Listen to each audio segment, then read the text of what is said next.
Envase Technologies creates a suite of solutions that makes it easier to run your trucking business. For drivers and carriers, our solutions put control back in your hands with a TMS, capacity and storage marketplace, and rate management system. Optimize your operations with less administrative headaches and increase the value of your time spent on and off the clock. Envase Technologies, driving progress, delivering innovation. For more information, visit envasetechnologies.com. That's ENVASE Technologies.com. Hey, supply chainers, wherever you are in the world, this is Sarah Barnes-Humphrey with you today. Are you ready? Let's talk supply chain.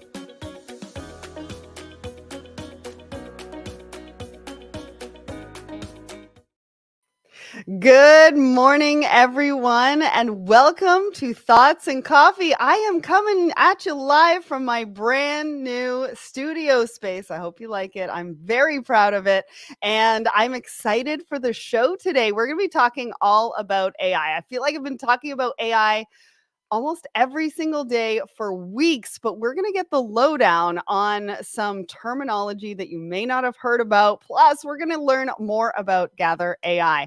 So my name is Sarah Barnes-Humphrey. I'm the founder and host of Let's Talk Supply Chain, the Blended Podcast, and the founder of the Blended Pledge.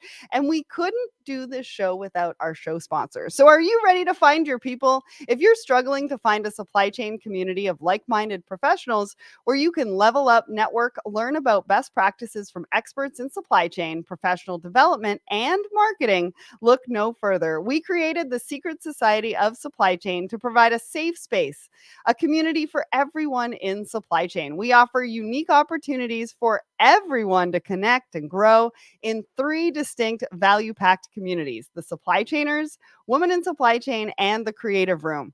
From the learn at your own pace, content-rich approach of the supply chainers to the empowering community-focused space of women in supply chain and the marketing mastermind of the creative room, we mean it when we say there's truly a place for everyone.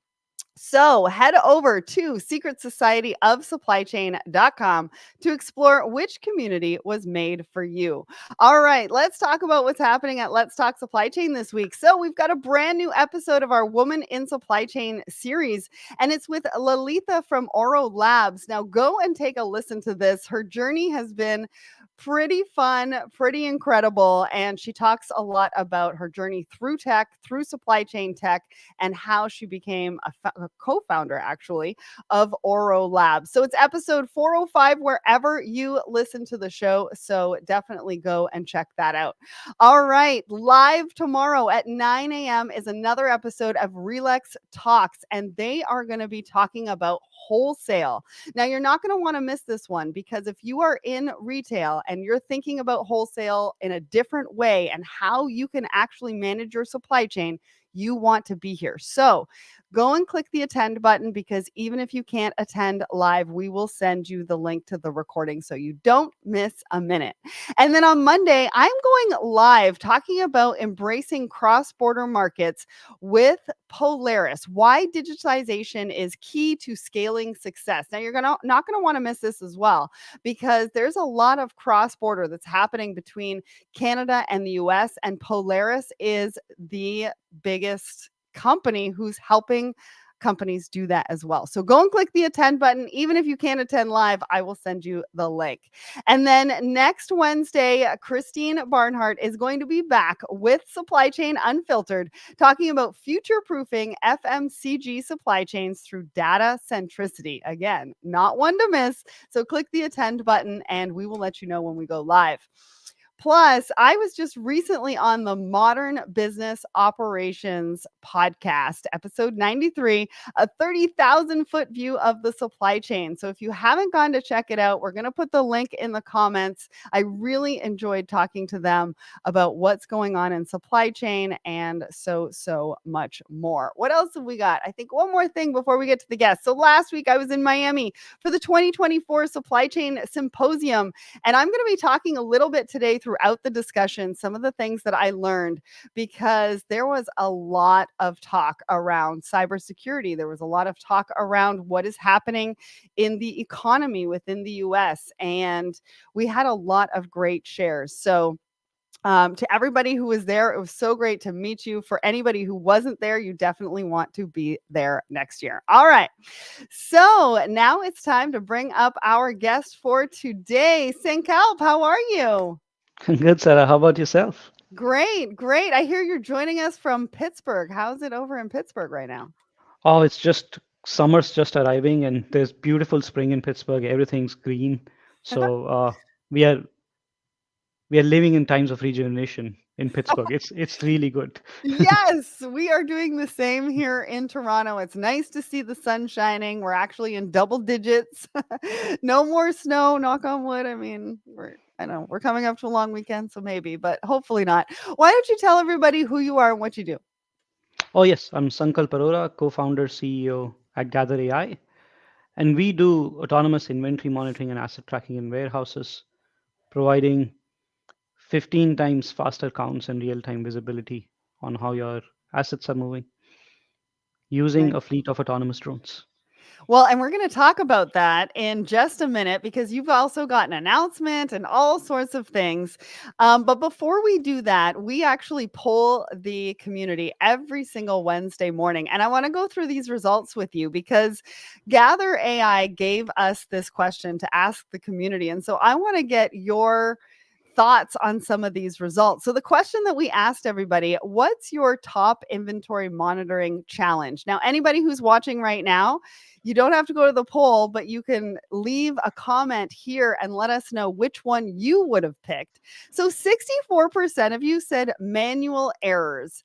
Now, I'm going to go to Sankalp in just a minute, but for me, I don't know how surprising that is. The amount of people that I'm still talking to that's using Excel. I mean, the Formula One racing just came out, I think, 2 months ago, saying that they're using Excel for 20,000 lines or something like that to manage 20,000 lines, and they were having trouble managing their inventory. So I don't know if that 64% is necessarily surprising. 19% said labor shortages, 10% of you said time restrictions, and we'll get to the others in just a minute.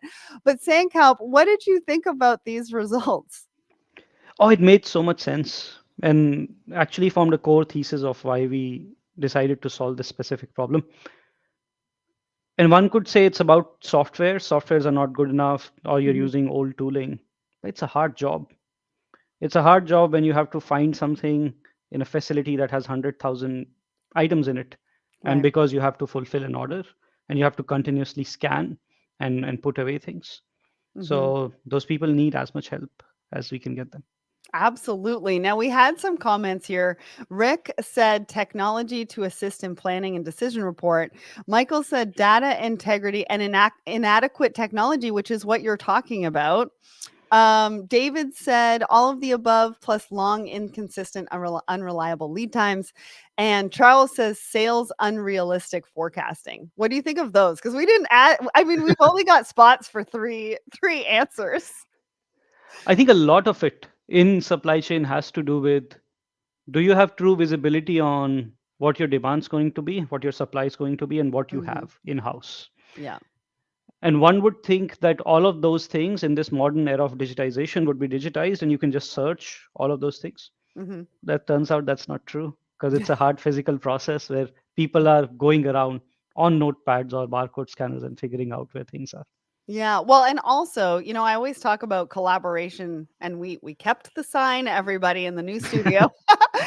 Just to remind everybody, collaboration is the future of business, and this just goes to show, that people are experiencing different challenges when it comes to inventory, but they're also thinking about the other internal departments and the internal teams and how that flows in and how that also needs to be rectified at the same time. We Right. can't necessarily just look at one. We've got to look holistically at the whole and what technology are we using to be able to make sure everybody is passing around the right data. Yeah, I think more than it's right data, and also given how streamlined modern business is Mhm. and the pressure of streamlining and small margins, a little impact in a specific function of the business actually percolates through. Mm, It's not, for example, if your demand forecasting is wrong, then most likely your inventory levels are wrong right. for it. And if your lead time prediction is wrong, then most likely you aren't not meeting your demand. But Mm, all of it is tied in where in this long chain, which we call supply chain. Any one part drops, you start feeling the effect across the board. I see what you did there, Sankalp. See what you did there. I love it. All right. So, at this point of the show, we usually ask our guests to give us a little bit of a market update. So, we want to get a sense of, what are you hearing from the market? What are customers asking you about? What are they concerned about? What's keeping them up at night? Because this really gives us an opportunity to also know that we're not alone in our thoughts and how we're thinking about things. So, talk to us about what it is that you're hearing. There are two things that keep coming up given my domain of digitizing facilities, Yep. of providing real time visibility. One is this move away from China in terms of Mhm. supply chain and moving a lot of supply chain moving towards Mexico, Mhm. and companies trying to stay on top of that move because it's a big move for a lot of organizations. And the tool now they have, which in the past they didn't have, is digitization. So there Mhm. is a heavy emphasis on that and how to use it. Uh, the second thing that keeps coming up as a result of global turmoil is to how to get over the unpredictability in supply chain Mm, and unpredictability within the four walls or just outside of their four walls, so that there is as much visibility as possible within the operations. I think this coupled with predicted that it is going to be a slow quarter, but mhm, it turns out it wasn't. Actually, people did quite decent volumes. Uh, so there is not just unpredictability there, but also in demand forecasting, the need for control there and the need for real time data has only increased. It just keeps coming up in every conversation that we hmm. have. Interesting. One of the things, so actually Mexico came up when I was in at the supply chain symposium last week. And one of the things that they did say was that we have to be a little bit careful, just because the sheer number of people. There are a lot more people in China than there are in Mexico. And so if everybody moves to Mexico, we're going to have a workforce problem. So just to be a little bit mindful of that. But you're right. Everybody is looking at, where do I spend my supply chain risk dollars? I was talking to somebody about that yesterday.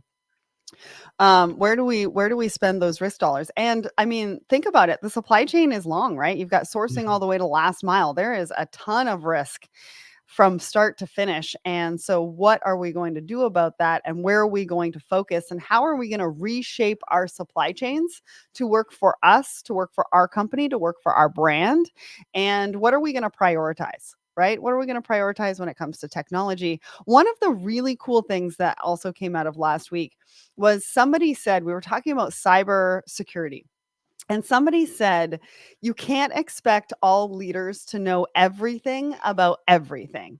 And they're feeling the pressure. Supply chain leaders are feeling the pressure. I need to know everything about everything. And we've got to kind of scale that back and understand that technology is moving sort of at the speed of light, right? Yeah. It's changing all over the place. And that's happening with cybersecurity, the technology, all of that. And so we have to really be realistic on what we are expecting from our supply chain leaders and how much they know, right? It's fascinating you bring up because I was at a conference last week where supply chain leaders from Congra Foods, from PepsiCo, and such companies were there. Uh, and there was this real feeling of burnout that technology is Mm, feeling moving so fast. yeah. And it was actually very simple, the solution to it that they presented, which simple in hindsight, but it's just focus on a business problem and solve it. Yeah. Don't worry about what technology can do for me. Mhm. And don't, I think the biggest thing to not do is have FOMO. Mhm. We're going to You talk just about that, aren't we? All right, that's a good segue, Sankalp. All right, let's get into our first article. So, the first article talks about AI washing. Now, we've heard about greenwashing. Now, we've got AI washing. Now, this is the first time I've heard about it. And so, when I saw it, I was like, we need to talk about this on Thoughts and Coffee. And who better to do that with than Sankalp from Gather AI? So, talk to me about this. I mean, AI washing says it creates false buzz and manipulates investors. And one of the reasons why it's happening is because 36% of S&P 500 companies in Q4 were talking about AI and implementing AI. And but we have to be careful with this because if we are going to be talking about AI, hyping it up and not having a product to back it up, the SEC is going to come after you because there was a couple financial companies in the financial sector that got fined 175,000 to 225,000 as well. So talk to me about this, Sankalp. I mean, you're a company, you know, you're Gather AI, so you've got AI technology. And we're just going to talk about some fundraising that you did in the next article. And so I'm sure you've come up against this. What do people need to know about this? Oh, I think I'll continue with my talk track of FOMO because I think that's very true here. Mhm. It's as much as we see industries driven by FOMO, so is uh, so are stock market gains in some Mhm. ways. Okay. And if S&P 500 is talking about it, they're talking about it because we are in this middle of discovering this magic thing that we have found as humanity, which is we've always dreamt of having an efficient AI assistant. We've Hmm. always dreamt of having AI being able to take away menial tasks from it. And ChatGPT was launched to public, not enterprise first. Right. And public found so many uses of for it where we have inculcated in our daily life workflow. But the thing is, technology is still nascent, and it's nascent enough where it almost works. Yeah. And specifically in businesses like supply chain, almost works can be quite dangerous, where it Mhm. fails on the edge cases, and then you can't rely on it suddenly. So S&P 500 leaders have said, "Oh, we recognize this is an opportunity to transform our business, and it Mhm. will transform our business." But what they can't quite say openly is they're still figuring out how. Yeah. Well, and interestingly enough, and I keep going back to last week because I learned so much, but we were talking about cybersecurity. And one of the things that kept coming up repeatedly was the use of Chat GPT and their team members not realizing the information that they're putting into Chat GPT can be competitive. And so Yes. they've had to shut down some of their team members putting certain information into Chat GPT, even though it helps them, it's easier, et cetera, et cetera. But they're giving away secrets. Yeah, and most likely some later version of ChatGPT gets trained on the chat you have with Hmm. it, and all of those AI, and so that data has a fairly decent likelihood that it might get show up in someone else's conversation maybe a Hmm. couple of years down the line. Yeah. So one has to be protective while empowering our people, of course, as leaders. And Hmm. the only sort of way to do it is, I keep saying, is go solve a business problem and don't worry about, oh, how Yeah. do I make ChatGPT available to everyone, instead of saying, oh, how do I solve this little problem that I've been facing. Right. There's another thing I want to say about AI is that AI is not new. Uh, Hmm. generative AI is new, Right. but AI in itself has been around since, I think, the public sort of event that brought AI to the fore is when Deep Blue beat the chess master, Hmm. and that's decades ago. Hmm. So, as much as generative AI is new, use of AI in supply chain is actually quite pervasive and Hmm. more than we imagine. It's just a new marketing buzzword It's that true. which is called AI washing. That's why people are calling it AI washing because it's been around for a while now. Yeah, yeah, yeah. That's such a good point. I'm glad that you bring it up. Going back to my point about the Chat GPT for leaders, your team members aren't doing it out of malice. They most of them just don't know that they're doing it. And so you just need to have a conversation with your teams. All right. Let's talk a little bit about something that just happened for Gather AI. So, congratulations because you Thank you. raised $17 million for growth in your business. So, now talk to me about that. Talk to me about what that's going to do for not only your business, what's it going to do for your clients and the supply chain community. And then we'll talk a little bit more about what it does. Yeah, I think for our business, our the way we have structured our business and the intent has been to keep it fairly lean. Mhm, And one of the ways we do that, and we are fortunate enough that we are now the world's only organization in the world that can do it, is use off-the-shelf hardware that is widely tested and use our autonomy engine and machine learning engine to bring it. See, I used autonomy and machine learning and not AI, although they are sub branches of AI, mhm, into into the warehouses. So we get to be a software company and can operate as a software company. Uh, as a result of it, we don't need that much capital to scale. But no, with this capital, we can really get on top of the demand that we were getting and mhm. actually serve our customers with shorter lead times. Uh, I think that's the biggest unlock that we'll have through this capital. And our customers who have been asking for more will be able to get that in hopefully lead. I think not hopefully. I'm pretty sure this quarter we have been able to make that change in less than a quarter of lead times. Wow, that's amazing. Yeah. Amazing. So, talk to me about what it does because when I read the article, it talks about AI, it talks about drones. Um, I like the idea of drones. I mean, are people adopting it though? Because I feel like it's taken a little bit of time for people to adopt drones. But before you do that, I just want to say hi to James over on my personal LinkedIn. Thanks so much for joining us. So, Sankalp, talk to us about what exactly you do because I think what people are using right now and what we were talking about in the poll is sort of that manual Mhm. operations, which is the barcode scanning. What we're doing is taking that to the next level using AI and drones, right? Right. And I say that quite often drones don't matter. Okay. It doesn't, they don't matter. They just fly around. You can ignore them. They'll just become a part of background in your facility. Hmm. What matters is the data we collect. Mm. And because suddenly, instead of, a barcode scan of someone doing a barcode scan that this item is in this location, and you don't have any way of traceability through it, now you can do virtual walkthroughs through your facility. Scan each and every location 15 times faster than they used to. Actually, we have Wow. had customers that used to take 90 days to cycle through their inventory. Now we have them at 2.5 days of What? just cycling through their inventory. So Wow.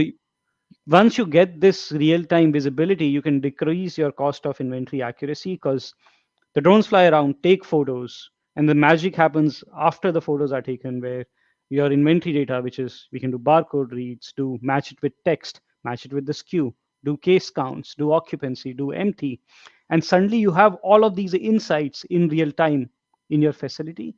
Mm. So you can have a facility that was operating at 98.3% operating at 99.9%.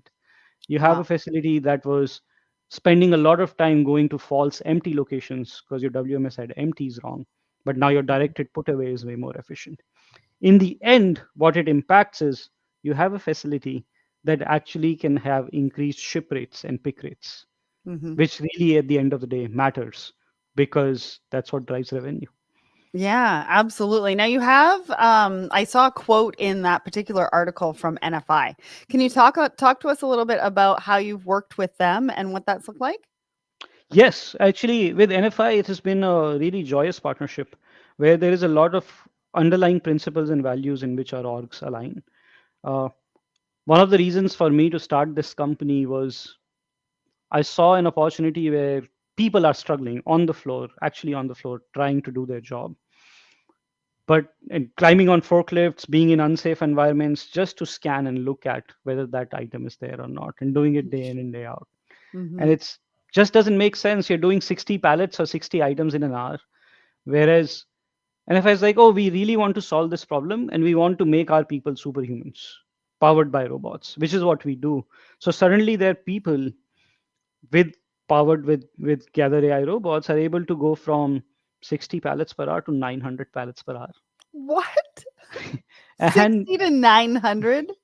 And it's just Wow. the joy that brings in terms of not only, oh, it's automation, it's making my facility real time, but it's making an impact on people's life who are actually on the ground, who Mm, don't have to climb lifts anymore. And that is where NFI and Gather AI's values really aligned in terms of empowering people. And that's why yeah. the partnership got really successful, because leadership would get really behind it. Mm, And and now that's the people aspect of it. People aspect always translates into the business. hmm. Where it translates into the business is NFI is now standing out in providing inventory levels that no other 3PLs can match because they are powered by this tech. Right. In match and staying on top of misships and mispicks, because they're a thing of past now. Hmm. As a result of that, the business gets impacted. But it Yeah, starts from people, and it that has does. been the joy with NFI. Working with NFI, it started from people.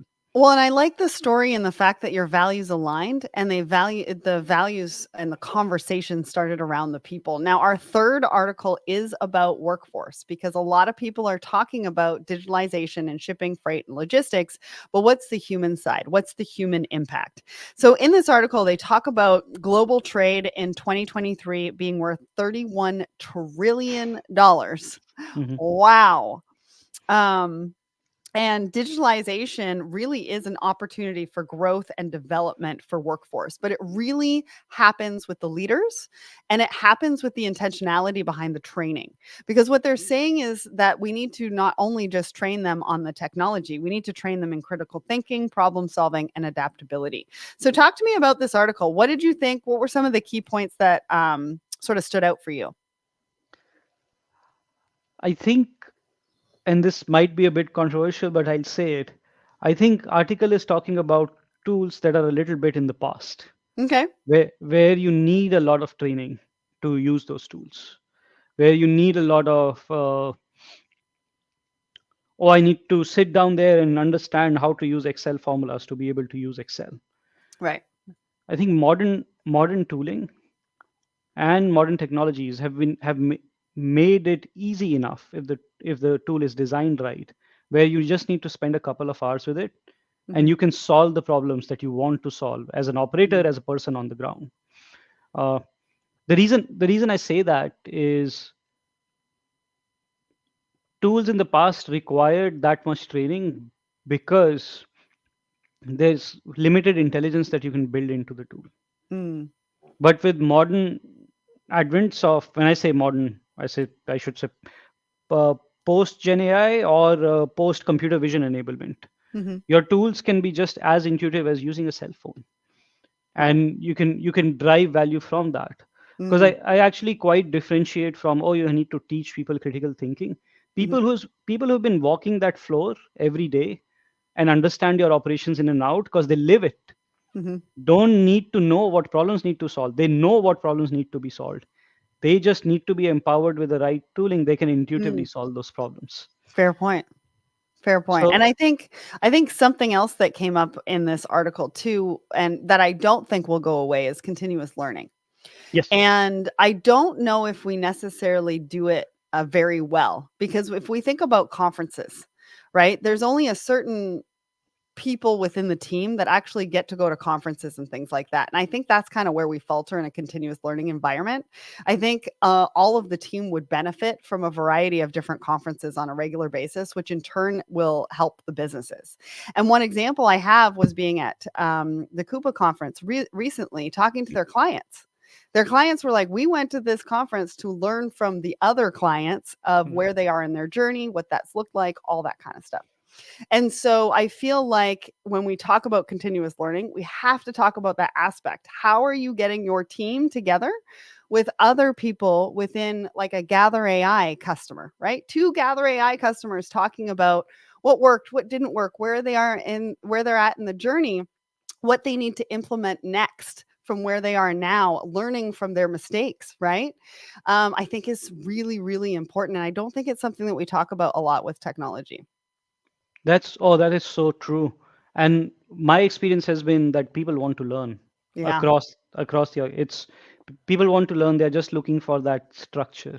and maybe a community An for learning. opportunity, the Yeah. community, the opportunity, a place to be able to talk about those things. Well, listen, Sankalp, I told you it's the fastest 30 minutes in supply chain. We are like 5 seconds away from hitting the 30-minute mark. And so I just want to let everybody know where I'm going to be. So next week, I'm going to be in Texas at Momentum 2024 with Manhattan and Associates. And then I'm going to be at Home Delivery World on stage with Target talking about their last mile. And then after that, again in June, I'm going to be at the TMSA Logistics, Marketing, and Sales Conference. So if you're going to be there, make sure to come say hi because I'd love to see you. And again, we've got lots of live shows happening this week and next week. Make sure that you click the attend button and I'll send you the link to the recording. Sankalp, your insights have been so great today. Thank you so much for joining me here on Thoughts and Coffee.